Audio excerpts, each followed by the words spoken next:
Apa jadi kita ni tuan-tuan? Ya Allah, letih. Apa jadi tuan-tuan? Kita bagi peringatan-peringatan ini penting. Bila masuk neraka, kata Allah, dia mereka tidak mati dan tidak hidup, kerana terlampau teruknya dan terlampau dahsyatnya azab neraka itu. Lepas tu sambung ayatnya apa Ustaz? Thumma la yamutu fiha wa la yahya qad aflaha man tazakka. Nak selamat daripada neraka, Allah sebut qad aflaha man tazakka. Qad huruf takkid, dia jumpa dengan fi'il maud, penegasan dari Allah. Sesungguhnya orang yang berjaya, yang beruntung, yang selamat. Siapa? Kalau Quran sebut aflah, kalau Quran sebut wa ulaika humul muflihun, semua itu merujuk kepada orang yang selamat pada hari kiamat nanti. Siapa? Man tazakka, siapa yang masuk syurga, yang selamat daripada api neraka, iaitu orang yang membersihkan dirinya. Kata Imam At-Tabari dalam tafsir dia, disebut minasyarri wal ma'asi, orang yang membersihkan dirinya daripada perkara-perkara kejahatan dan maksiat. Dalam ayat yang lain Allah sebut qad aflaha man zakkaha, sesungguhnya berjayalah, beruntung orang yang membersihkan jiwanya. Apa maksud ayat ini? Siapa? Man tahara nafsahu bil iman wal a'mali salihah. Ni dah sampai penghujung dah. Saya nak landing dah. Ni dah sampai kira kalau CD tu dah CD 2, satu CD dah habis dah. CD kedua. Kalau DVD tu dah kira minit dah hujung-hujung lah ni. Ni kira hero nak menang dah. Sikit lagi, sabar sikit. Alah, ceramah kejap je. Qad aflaha man zakkaha, siapa yang membersihkan jiwa, yang akan selamat di akhirat nanti, iaitulah orang yang Allah bersihkan jiwanya dengan iman dan amal-amal soleh.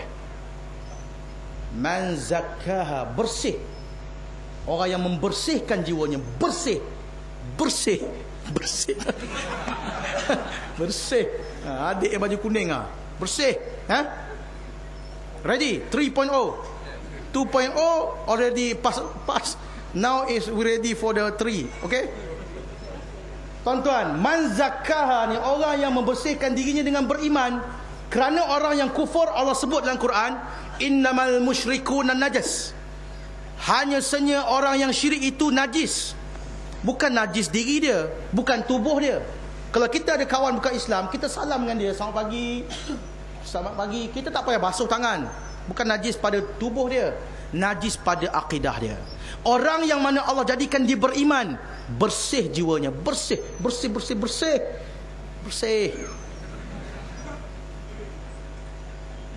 Dan mereka yang beriman itu tidak cukup sekadar beriman, wabil a'mali salihah, mesti beramal soleh.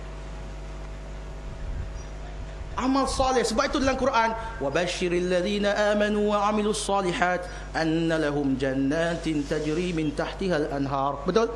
Betul Ustaz? Berilah kabar gembira kepada orang yang beriman dan beramal soleh, bahawa bagi mereka itu syurga yang mengalir di bawahnya sungai-sungai. Dia tak kata beriman saja. Alladzina amanu walladzina yanamun. Ada orang-orang yang beriman dan tidur. Tak. Alladzina amanu wa amilus solihat, beriman dan beramal soleh. Mereka inilah yang Allah sifatkan selamat, berjaya pada hari akhirat nanti. Man tazakka wa dzakara isma rabbih fa shalla. Sambung ayat itu, mereka bila mana mengingat nama Tuhannya, fa shalla, salat. Ni yang kita nak buat sampai hujung Ramadan, dan insya-Allah sampai akhir Ramadan, lepas Ramadan. Fasalla, banyakkan solat. Kamu ingat senang ke nak masuk syurga ni? Muka kita ni, kalau cermin kat cermin tu kita tanya diri kita, layak ke aku ni? Fasalla, teruskan amal-amal yang soleh. Sebab itu kalau kita lihat dalam hadis-hadis tuan-tuan, peranan amal-amal soleh itu nak bersihkan dosa kita. Antaranya hadis riwayat Imam Muslim.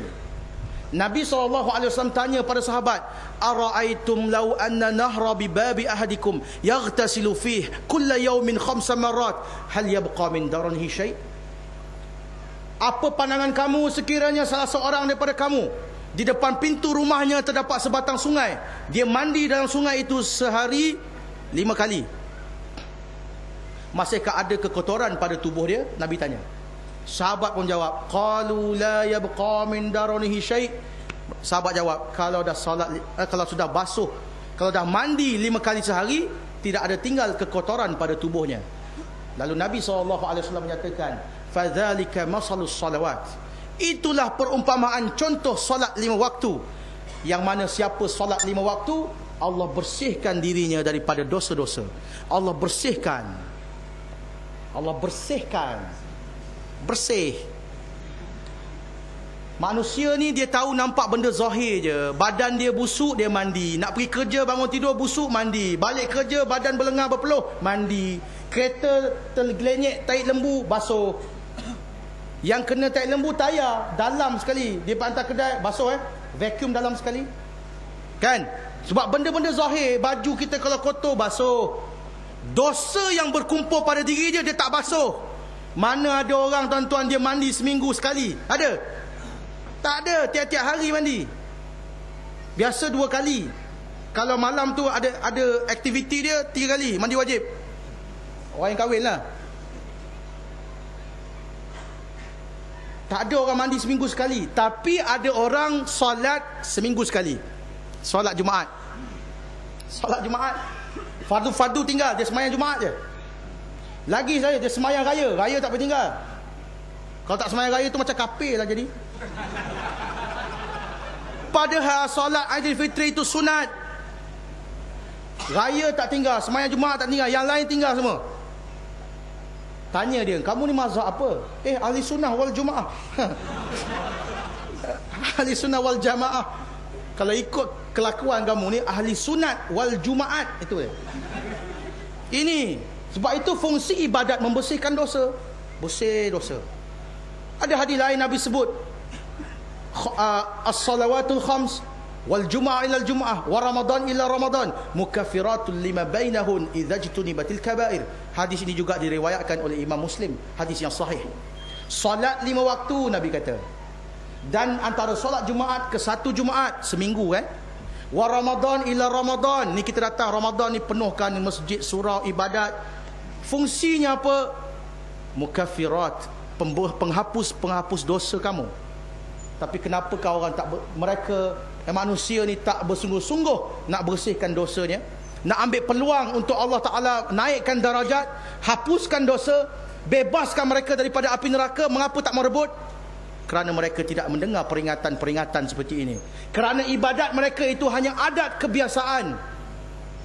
Ramadan datang ramai-ramai, penuh, lepas tu dia rasa malas balik. Sebab itu sambungan pada ayat tadi, saya nak tutup dah.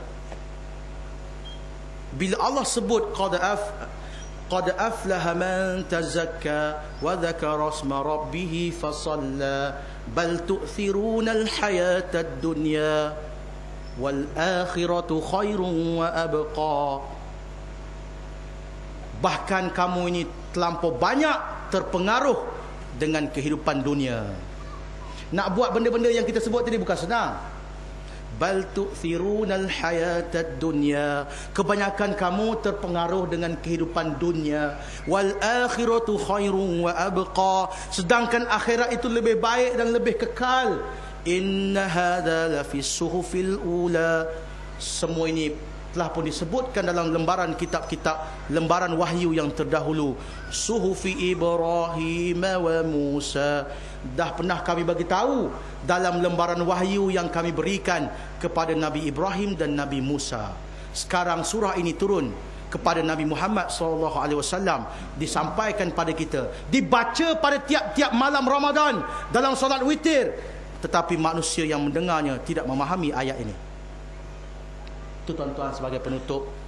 Tadi saya sebutkan hadis solat 5 waktu. Nabi kata daripada satu Jumaat ke satu Jumaat, daripada satu Ramadan ke satu Ramadan. Apa semua itu? Kita datang solat 5 waktu, kita elok solat berjamaah. Buat apa? Kita datang solat bersama imam, berkumpul dengan kaum muslimin, kita menghadap Allah Subhanahu wa taala. Perjumpaan kita dalam solat 5 waktu tak ramai. Biasanya ada satu saf belah-belah orang, 20 orang, 30 orang, paling banyak. Kemudian daripada satu Jumaat ke satu Jumaat, kita buat apa? Solat Jumaat. Kita berjumpa kaum muslimin dengan jumlah yang lebih ramai. Untuk apa? Solat, menghadap Allah Ta'ala, mendengar khutbah Jumaat. Kemudian wa Ramadan illa Ramadan, kita berkumpul lagi, jumlahnya lebih ramai. Kita akan jumpa orang yang kita tak pernah kenal. Kita berkenal-kenalan, menjalinkan silaturahim. Kita buat apa? Menghadap Allah Ta'ala, mengharapkan rahmat Allah Ta'ala, mengharapkan pembebasan daripada api neraka. Habis Ramadan kita buat apa? Salat Aidilfitri, kita berkumpul lagi dengan kaum muslimin. Hari raya ni ada dua, Nabi kata, Aidain. Raya Aidilfitri dan Raya Aidil Adha. Raya Aidil Adha kita salat. Orang yang pergi haji dia buat apa? Dia wukuf di Arafah sebelum tu. Mereka berjumpa dengan kaum muslimin yang lebih ramai jumlahnya. Buat apa? Mereka bermunajat, mereka berdoa pada Allah Ta'ala di padang Arafah. Apakah hikmah di sebalik semua ni, tuan-tuan? Pertemuan setiap hari, pertemuan setiap minggu, pertemuan perhimpunan setiap tahun, perhimpunan seumur hidup sekali mengerjakan haji. Allah nak didik kita. Nanti ada satu lagi pertemuan. Ala yadhunnu ulaika annahum mab'uthun liyaumin 'azim yauma yaqumun nasu lirabbil alamin. Tidakkah mereka menyangka mereka akan dibangkitkan pada hari yang sangat penting dan sangat besar, hari di mana manusia menghadap Allah, Tuhan sekalian alam. Untuk apa Allah bangkitkan kita? Inna ilaina iyabahum thumma inna alaina hisabahum.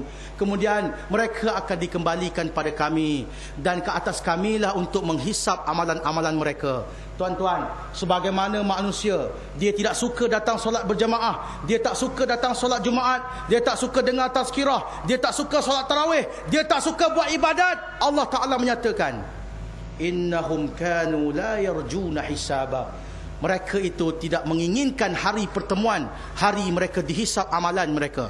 Kerana di dunia pun mereka tak suka solat, di dunia mereka tak suka ibadah, di dunia mereka tak suka ibadat amal-amal soleh. Akhirat pun kanu la yarjuna hisaba. Mereka tidak mahu berjumpa hari mereka dihisap amalan-amalan mereka. Mudah-mudahan tazkirah pada malam ini, tuan-tuan, memberi banyak manfaat kepada diri saya dan diri tuan-tuan. Kalau Allah Ta'ala memilih Ramadan ini menjadi Ramadan yang terakhir dalam diri kita, tuan-tuan, rebutlah Lailatul Qadar, banyakkanlah beribadat, mohonlah ampun, bertaubatlah kepada Allah. Moga-moga kita bertemu Allah dalam keadaan disucikan dosa-dosa kita.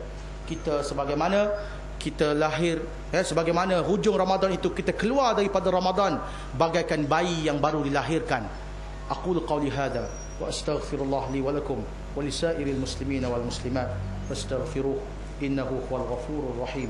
Wassalamu alaikum warahmatullahi wabarakatuh.